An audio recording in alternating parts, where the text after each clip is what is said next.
Hey folks, today we're going to take a look at a game that is currently seeking funding on Kickstarter. That game is called Reckless Sloths, and it's from designer Sindri Levi. Now, if you like what you see throughout the rest of this preview video, I'm going to encourage you to go to the official Kickstarter project page to find out more information than I could possibly tell you here. To do that, all you gotta do is follow the link in the top corner of your screen, as well as down in the description section underneath this video. Go to the Kickstarter page and find out more information and hopefully consider backing the project. Now, Reckless Sloths is a competitive card game where you and the other players are actually trying to rescue sloths from various ridiculous and dangerous predicaments that they find themselves in. These are represented by cards, both for the sloth and for those particular dangers, and you have to use special item cards to try to discard those dangers and rescue those sloths and get them into your sanctuary before the other players can. And if you can rescue enough sloths before the other players do, you'll win the game.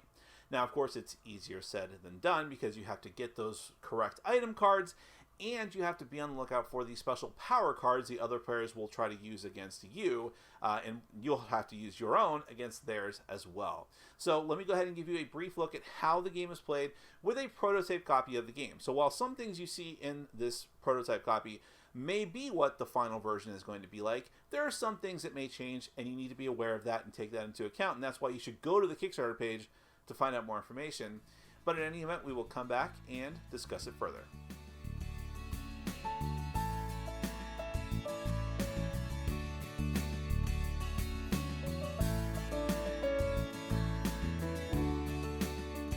Reckless Sloths is a competitive card game for 2 to 5 players. Each player is trying to rescue a variety of different sloths from various ridiculous and dangerous situations that they happen to find themselves in, and then keep them safe in their own sanctuary. To do this, you'll either need to use the proper items to stage a rescue, steal the sloths from an opponent, or swap them around. The first player who rescues the required number of sloths, depending on the number of players, will be the winner of the game. To set up the game, there are 3 decks of cards that will need to be shuffled and placed in the play area. The first is the Sloth deck, and once shuffled, you will draw 4 sloths for a 2 or 3 player game, and 5 sloths for a 4 or 5 player game, and place them face up in a row next to the main deck. Each sloth card in the deck has both an image and title, and some sort of effect or condition listed on the bottom, along with some sort of symbol to indicate what type of condition or effect it is. It may be something that triggers when that particular sloth is rescued, like drawing cards or moving other sloths, or it may be some kind of special condition that must be met before you can even rescue the sloth at all.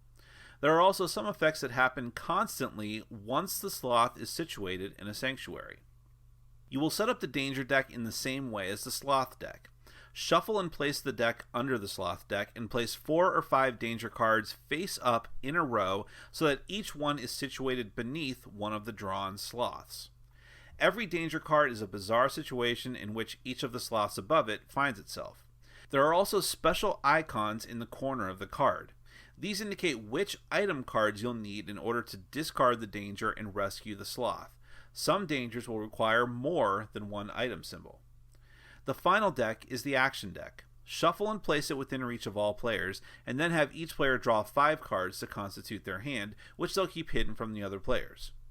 The action deck actually has multiple types of cards that the players can make use of. The majority of the deck is made up of item cards. While there are many images and titles for these cards, the most important aspect of them is the icon depicted in the corners. These are what you'll need to match up with the danger cards in order to rescue the sloths. There are several special card types in the action deck as well, known as power cards. You can play as many as you like, but only before rescuing a sloth. Simply announce the card effect and place it in the discard pile, and then resolve it. Magic items act as wild cards and can be used in place of any symbol when you're trying to overcome a danger and rescue a sloth. The pickpocket card will let you steal a random card from the hand of an opponent. The Sloth Swap lets you change the places of any 2 sloths on the table, including yours, your opponent's, and sloths that are in danger. This may potentially trigger the effect on one or both sloths if the effect is dependent on the sloth moving from one area to another. Refresh the Files shuffles and rearranges all the sloths and all the dangers. There are also several types of power cards that are directly antagonistic to the other players. The Stop You Ray can negate the effect of an opponent's power card. The Remove Sloth card removes an opponent's sloth from the game entirely. The 2 slow card steals an opponent's item cards that they've just discarded to rescue a sloth, and thereby prevents that rescue. And the Sloth Sickle actually freezes an opponent for an entire round, during which they can do nothing. When the decks and card rows are set up and each player has a hand of 5 cards, it's time to begin the game. The youngest player goes first, and turns take place in clockwise order from there. On your turn, you may first draw 1 card from the action deck. Then, you may either attempt to rescue a sloth and therefore play as many power cards as you can or want to, or if this is not possible, you can instead draw a second card from the action deck and then end your turn. If you do have the required item symbols in hand to counter one of the dangers underneath the sloth, you can discard the required item cards, then discard that danger card, and rescue the sloth above it by placing it in your play area, which will be known as your sanctuary. If you do this, or if a danger or sloth card is removed for any other reason, replace them in the lineup with new cards from their respective decks so that there are never any gaps in the 2 rows. Once you've either rescued a sloth or drawn a second card from the action deck, your turn ends and the next player in clockwise order will take their turn. The game continues like this until one player is the first to rescue either 8 sloths in a 2 or 3 player game, or 5 sloths in a 4 or 5 player game. Immediately after they rescue their final sloth, the game ends and they are declared the winner. And that is Reckless Sloths. Well, Reckless Sloths has several things going for it. Of course, right there in the title is its first thing, and that is the unique theme, where you're trying to rescue sloths to get them into your sanctuary, which, aside from just being sort of a wacky, lighthearted, family-friendly theme, is also something that I think has sort of steeped into culture, especially internet culture, in the last few years, because, everyone seems to love sloths. It's like one of the hot new animals for everyone to share videos around about. And also, they're just very lovable creatures. So rescuing them and saving them, especially there's very particular videos I've seen going around of people rescuing sloths in particular. It's something everyone can relate to, and so it's sort of a fun, wacky thing. But of course, this is not a serious game as far as the theme goes. So all of the different dangers, which are patently ridiculous, intentionally ridiculous, make it more lighthearted. So you don't have to feel like you're doing this the immense gravity of the situation of saving wildlife. But it's not just the theme, it's also the fact that while on the surface of it, it's like, oh, okay, it's a set collection game, we're collecting these different sloths.